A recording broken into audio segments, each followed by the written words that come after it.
Psychological warfare has been waged against America for much of this century. This war for the mind of the public has been facilitated by the emergence of mass media and the transformation of American education by behavioral psychologists. In the book 1984, George Orwell warned that people were in danger of losing their human qualities and freedom of mind without being aware of it while it was happening because of psychological, emotional, and intellectual manipulation. Mind control. Mind control in America. The most effective way to protect yourself from subconscious manipulation is by being aware of how it works. What the conscious mind believes, the subconscious acts on. It works like programming a computer. Information is fed into a computer, and the computer acts on it. However, if the information fed into the computer is wrong, it still acts on it. If a person believes something that is not true, the memory banks of the subconscious mind do not correct the error, but act on it. The theory of cognitive dissonance holds that the mind automatically and involuntarily rejects information not in line with previously accepted thoughts and beliefs. Many of the things that people believe are never questioned, especially when the information has come from a reliable source. It becomes easy to lose sight of why people believe some of the things that they do.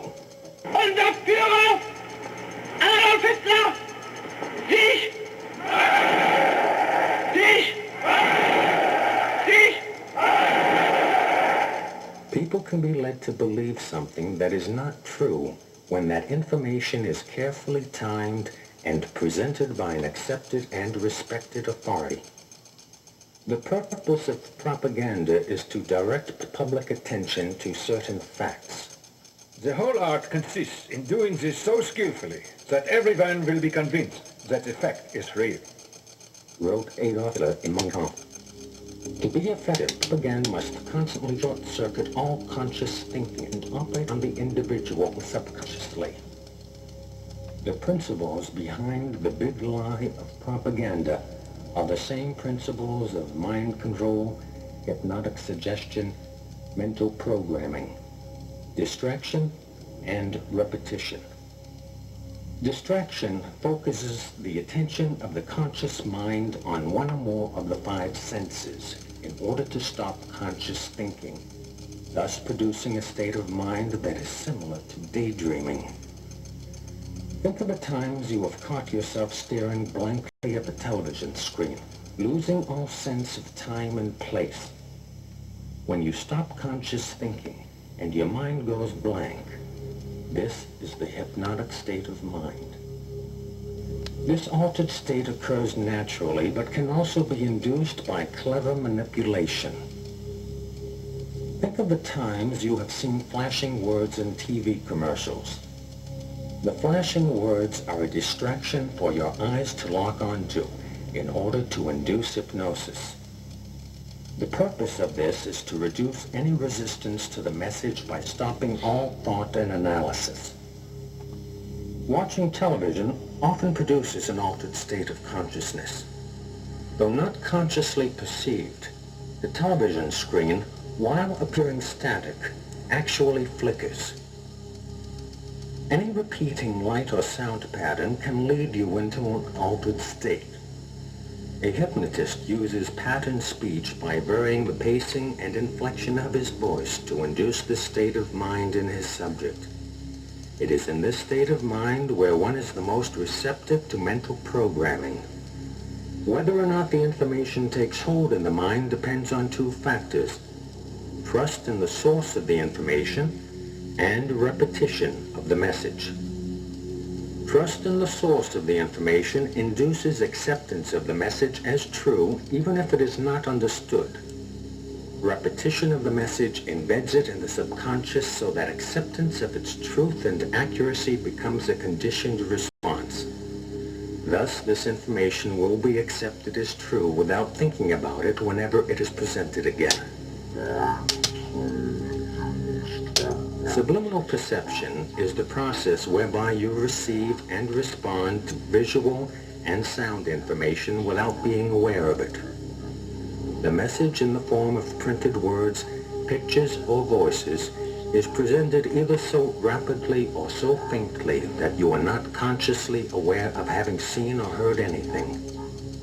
In 1957, marketing researcher and psychologist James Vickery tested subliminal ads in a New Jersey movie theater. The messages, "Hungry?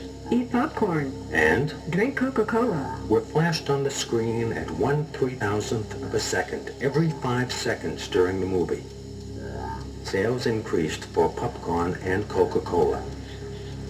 Every major advertising agency in North America has sponsored extensive research into subliminal perception. Vance Packard's 1957 book, The Hidden Persuaders, revealed that American industry was researching the use of subliminal messages to motivate people to buy their products. Dr. Wilson Bryan Key has documented in 4 books the widespread use of subliminal ads by the advertising industry. Messages programmed directly to the subconscious bypass critical analysis and the conscious choice to accept or reject the message. Repetition of the message constitutes mental programming. Subliminal messages have been used in music, radio, television, and movies. In November 1957, TV station WTWO in Bangor, Maine, experimented with projecting a subliminal message on television. In 1958, radio station KOL in Seattle broadcast subliminal messages under the music played by its disc jockeys. "How about a cup of coffee?" Was one, and another was, "Someone's at the door."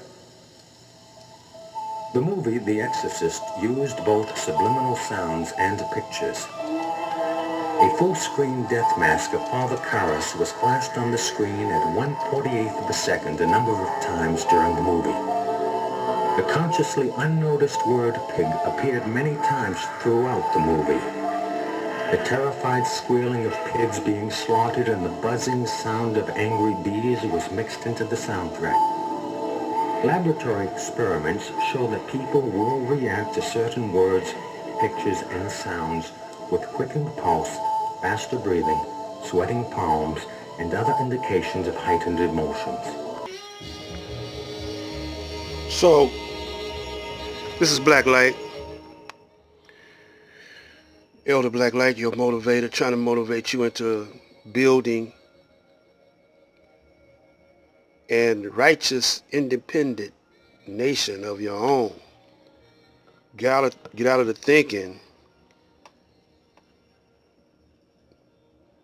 of this technology that this government is playing on you at this very minute. The name of this video will be What Interests You? What is in your best interest, and what do you really want to hear? Because you better be trying to be interested in how to stay alive. You better be interested in how to overcome this plague. So we refer you to the teachings of Master Farad Muhammad given to the Honorable Elijah Muhammad. This is Black Light saying, this is to be continued.